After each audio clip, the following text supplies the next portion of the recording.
return to the subject of the oath, which I urged against the innovations of the Cisalpine. It was only justifiable under the consideration of the violation of the sovereignty of the Italian people.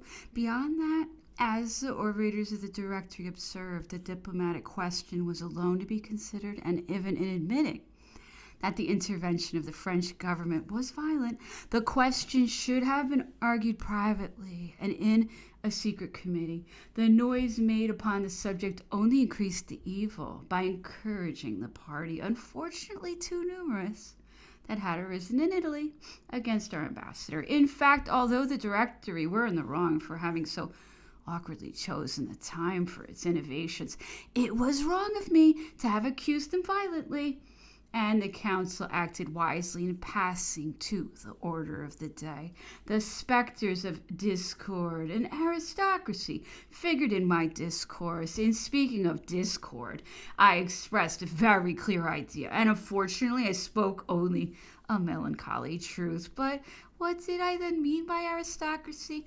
It was not aristocracy of the peerage, for the Directory did not think of again raising at Milan that privileged caste. The question was only a reduction among the functionaries. It was, too, that reduction then that I gave the terrible epithet of an aristocratical measure. The measure was notwithstanding ill-chosen, intended only to strengthen the cradle of the Italian Republic and not to deliver it up into the hands of the enemies of the aristocracy. My figure of rhetoric was then but an imaginary spectre, notwithstanding it had more effect than solid reasoning. Strange power of certain words and revolutions, magic power, sometimes beneficial, too often fatal. No word had a greater influence among us than that of aristocrat. The anathema against aristocracy, born in 1789, has not yet grown old in 1836. It is always the same word, but to what different ideas, and often the most opposite,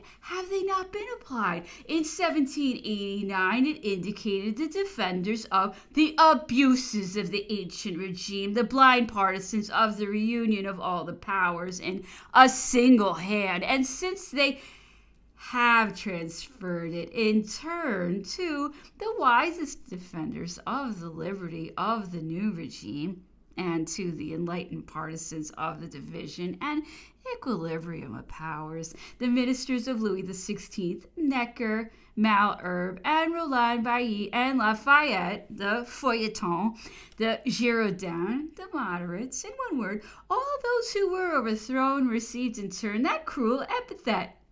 The preface to the scaffold. We had passed those deplorable crises, but the word, though it had ceased to be mortal, had not ceased to be equally odious. It would have been very unwise not to let fly that arrow at one's adversaries. I did, like the rest, all who were meant to be held up to public hatred were branded with that appellation. We bore some resemblance to the good people of Lower Brittany, who were so much occupied with the idea of the gabelle that they beheld it everywhere, even in the clock which Madame de Sévigné received from Paris. We must, however, accept we prefer an absolute to a modified monarchy, and by reconciling ourselves to the gabelle. Number 3, the armies. Our armies were not contented with the improvidence of the government. They wanted generals like Brune, MacDonald, Championnet, and Joubert to repair the faults of the ministers.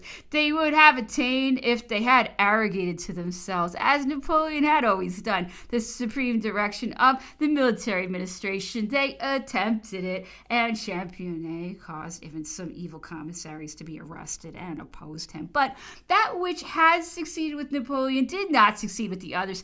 They were obliged to yield to the agents of the ministers. They sent them from Paris even the orders for the placing of their divisions. They were obliged to divide when they wished to concentrate them. The ministry, equally imperious and incapable as the Aulic Council of Vienna, knew not how to do right and prevented the chiefs of the army from doing what they ought to have done.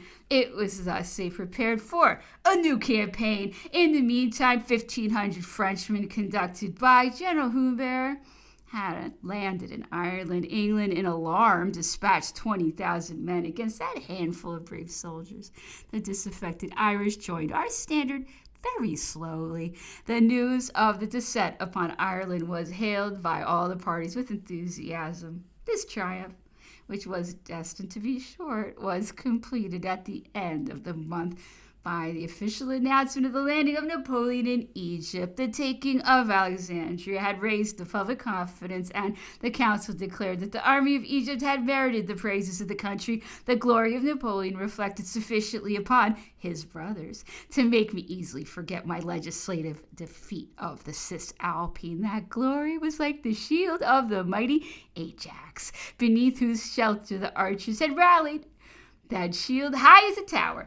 Number 4, the interior. The innovations of the Cisalpine had very much increased the agitation in the minds of the legislative body. I ranged myself after that discussion in the constitutional opposition, which had for its object a personal attack against the directors, at the same time that it defended the institution. We did not refuse our concurrence in the measures that were indispensable for the public service, but the most bitter censures paid the price of what we granted. We consented to the famous law of the conscription, of which the conqueror Fleurus was the reporter of the Holy War when applied to an offensive war, because by increasing indefinitely the number of the respective armies, it might have brought us to a state little better than that of barbarians. In those difficult circumstances, everything that the Directory demanded was granted them by the opposition, except the tax upon salt, which was rejected, notwithstanding the importunities of the reporters of the Commission of Finances. I took an active part